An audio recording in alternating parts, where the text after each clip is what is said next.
nagkahiwalay kayo nung January, pero by that time, buntis ka na. Opo. Ano po bang nangyari? Hindi ko lang po siya napagbigyan po.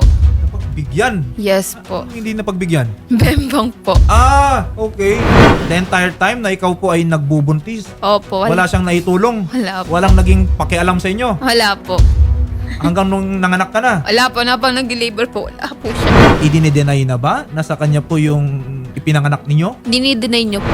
May kinakasama ko yung boyfriend niya mismo eh. Okay. Siya po mismo ang nagsabi sa akin na bago po may nangyari ho sa amin is may nangyari na ho sa kanila ng boyfriend niya. Alam mo, ang galing mo gumawa ng Sinungalingan ba yun? kwento. Kung alam mo, patunayan po na akin nga po talaga yan, willing naman po ako, sir, na mag-sustento. I-schedule po natin yung sa ECDNA para po maipa-DNA po natin yung bata. Kapag napatunayan po na ito po ay sa inyo, syempre po, obligado po kayong bigyan no, ng suporta yung bata. Opo, ma'am. Opo, ma'am. Okay? Nilalaman po ng envelope na to ang resulta na ginawa po sa inyo ni Sir testing. Carlo Abastillas. Oo, ma'am, kamusta na ba? Okay naman po. Okay. Si Sir Carlo Abastillas ba, nagkausap pa kayo? Mula nung kayo po ay nakarating dito sa amin. Hindi po. Okay, pero ang mahalaga dito, nabanggit naman niya dati, di ba? Yes Na po. kung mapatunayan lamang na siya talaga ang ama at meron siyang responsibilidad na legal, eh magsusuporta naman daw po siya doon Opo. sa bata at hawak na po natin ngayon ang kasagutan sa tanong na yan. Ito po bang si Sir Carlo Abastillas ang ama nung 5 months old na baby girl ni Ma'am Jenny Bolda? Pero kayo ma'am, no, are you confident dito po sa magiging resulta po ng ECDNA? Opo. Na talagang walang ibang ama Opo. ang inyong anak bukod kay Sir Carlo Abastillas? Siya lang po. Siya lang talaga? Yes. Sigurado ka doon? 100%? Sure na po. 100% po. Okay, ito po ha. Meron naman tayo on record ng Yes kanyang po. commitment. And kung science na po ang magpapatunay na siya talaga ang ama, hindi po niya matatakasan yan. Okay, there is no other way na nakikita ko na ide-deny pa niya yan. Kung ang resulta po ng ECDNA report ay magko-confirm na siya talaga yung ama. Well, it goes without saying, Ma'am Jenny Bolda, na kung hindi po si Sir Carlo Abastillas ang ama ng inyo pong anak, eh wala rin po siyang responsibilidad sa batas Opo. na magbigay po ng sustento dito po sa inyong anak. Kamusta na po ba yung bata? Okay naman po. Ilang buwan na siya? For now po, 6 months po. 6 months na. Yes po. Okay. DNA paternity report. At ang sabi po dito, statement of results, probability of paternity. Okay? Probability of paternity. Ibig sabihin, ito yung percentage na itong si Carlo Abastillas ay ang tatay nung bata. Si Sir Carlo Abastillas ay 99.9999999% okay, probability ng kanyang paternity over doon po sa bata. Okay, nakalagay din po dito ng statement of results. The alleged father cannot be excluded as the biological father of the tested child based on the analysis of STR listed above. The probability of paternity, Ayan na. kaya po na nabanggit ko kanina, 99.9999999%. Si Sir Carlo Abastillas, magandang hapon po sa inyo, Sir Carlo. Magandang hapon po, attorney. Sir Carlo, no, nagkausap po tayo nung Disyembre at narinig ko directly from you yung commitment po ninyo. Bagamat ang dami po ninyong pagtatanggi noon, nabanggit nyo naman na kung mapatunayan na talagang kayo po ang tatay ng bata, eh handa po kayong magsustento. So, Apo, natanggap na po natin, Sir Carlo, no, yung resulta po from ECDNA. Siyensya na po ito. Ito na po yung pinakamalakas na ebidensya. And it confirms, Sir Carlo, na kayo nga po ang tatay nitong 6-month-old baby girl. Sir, gusto lang po naming malaman, no? Ano po ang plano nyo po ngayon? Ay, yun po, attorney. Kung kaya po sinabi ko, attorney. Sustento po ako, attorney. So, handa na po kayong gampanan yung obligasyon po ninyo na nakalagay po sa batas bilang tatay ng isang bata. Tama po ba? Apo, attorney. Handang-handa po ako, attorney. Okay. Ano po ang nararamdaman po ninyo ngayon? Masaya po. Kasi po, tinatakul niya po sarili niyang anak. Hindi po siya naniniwala sa mga sinasabi ko kung ano man po kasi sinasabi ng mga kapatid niya or mga kamag-anak niya hindi sa kanya. Eh, doon siya maniwala. Pero sa sarili niya anak, tapos harap-harapan niya na hindi niya man maramdaman yung luksong dugo. Ano ba yung manhid? Ano ka ba? Multo? Or sadyang wala ka lang talaga nararamdaman sa sarili mong dugot laman? Okay. Well, yes, no? Itong nararamdaman ni Ma'am Jenny Bolda, syempre valid din yan, Rio. Kasi nga naman doon sa naging karanasan niya for the longest time, no?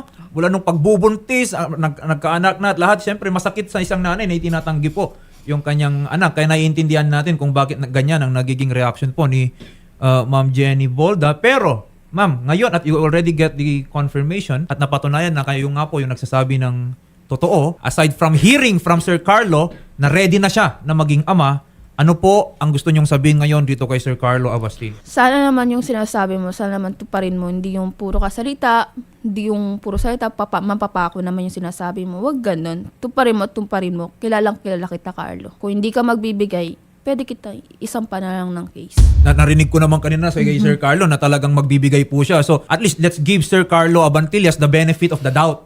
Na dati mayroon daw siyang rason na hindi mo na magbigay ng suporta kasi nga hindi niya sigurado. Pero ngayon, hindi na lang siyang sigurado tayong lahat. Okay? So I don't think na meron pang rason na si Sir Carlo ay gagawa pa, no, or hindi pa magbibigay ng sustento sa kanyang anak. Sir Carlo, no, bila pong isang ama, karapatan mo rin naman na makita ito pong bata. May karapatan ka na makasama yung anak po ninyo. Siyempre, i-coordinate po ninyo yan dito sa nanay. At bilang isang, kung gusto mo talaga na hindi lang maging ama, kundi maging isang mabuting ama, mahalaga po na kayo po ay present dapat sa paglaki po ng bata. Siguro pwede nyo nang isang tabi yung issue nyo nung nakaraan ni Ma'am Jenny Bolda. Focus po tayo dito sa baby girl po ninyo. Wala naman po yung partisipasyon kung anong naging awayan po ninyo ni Ma'am Jenny. Yan po ay produkto ng inyong naging pagsasama. Nagmahalan naman kayo noon Di ba, Ma'am Jenny? So Sir Carlo, kami dito ay umaasa na kayo po ay magiging tapat doon sa obligasyon po ninyo maging ama. Maaasahan po, Atty. Okay, ayan. At kung nararapat, magkasulatan na kayo para doon sa suporta. Although nag-commit naman etong si Sir Carlo Abastillas. Pero Sir Carlo, maraming salamat. At finally, no, kayo po ay tumulong na masolusyonan na rin ito pong issue po na ito. Sir Carlo, maraming salamat. Kami po ay umaasa dito po sa inyong kooperasyon. Atty, paano po yan? Halimbawa po, gusto ko pong kunin nyo muna yung bata, hiramin yung bata. Valid naman po siya, Atty, di ba? Okay, ganito po yung usapin po nung kustodiya ng bata, ito po ang sinasabi ng batas, no, Sir Carlo, no? Kung ang mga magulang ay hindi po kasal, ang kustodiya ay naibibigay lamang po sa nanay. So in this case na kay Ma'am Jenny. Ngayon, ang sabi po ba ng batas natin kailanman ay hindi dapat ibibigay sa tatay yung bata? Well, hindi rin naman po sinasabi ng batas yan. Ang implication lamang po ng batas is, sir, kung gusto po ninyong makasama yung bata, magpaalam po kayo dito kay Ma'am Jenny Bolda. Malinaw po ba yon, Sir Carlo? Atty. Oo. At siyempre, kung yung paalam na ibinigay ni Ma'am Jenny Bolda, sige, pwede mong hiramin yung bata over the weekend hanggang sa ganitong araw, hanggang sa ganitong oras, ibabalik po ninyo, Sir Carlo, yung bata. Okay?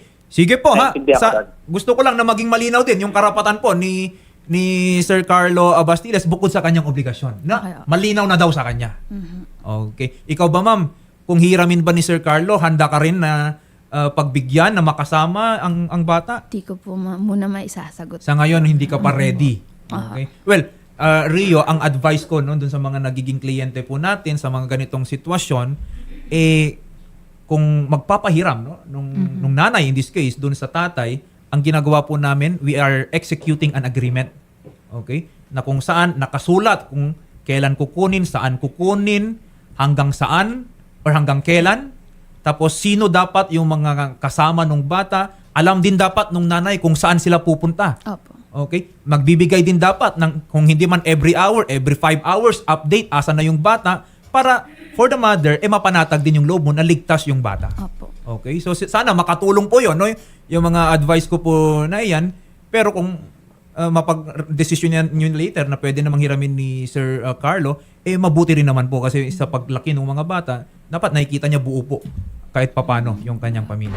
So sige po Sir Carlo Abastillas, maraming salamat po sa inyo at kay Ma'am Jenny Bolda. Maraming pong salamat po, Sir Rapitol po. Kundi dahil po sa inyo, hindi ko po malalaman po yung tunay na resulta po na tinatakol niya po yung anak ko. Maraming salamat po. Sobrang laking bagay po nito. Sana po marami po kayo matulungan. Hindi lang po ako. Sana po yung iba po. Salamat po. Sobra po. Maraming salamat din po, Ma'am Jenny, sa iyong tiwalang binigay po kay Idol Rafi, pati po sa kanyang programa. Pati na rin syempre kay Congresswoman Jocelyn. Yes. Maraming salamat. Sige po. Ayan, masaya na si Ma'am Jenny. Jenny, diba? Noong December, nakaka-smile. galit-galit sila lang. Fresh Alis na nga ngayon, ni ma'am. ma'am. Ayan nga, napansin ko rin, napansin ko rin. Ganda na ni ma'am. Ayan, Oh, nabawasan na ng tinik ang kanyang dibdib. At nabigyan na siya ng kasagutan dito sa gumugulo sa kanyang isipan. No, ma'am? Yan. At yun nga po, attorney, hoping tayo na itong si Carlo ay tutupad sa kanyang pinangako na sustento para kay baby girl. Ayan. Maraming salamat po muli. Maraming salamat din po. Salamat din po sa inyo, Ma'am Jenny Bolda.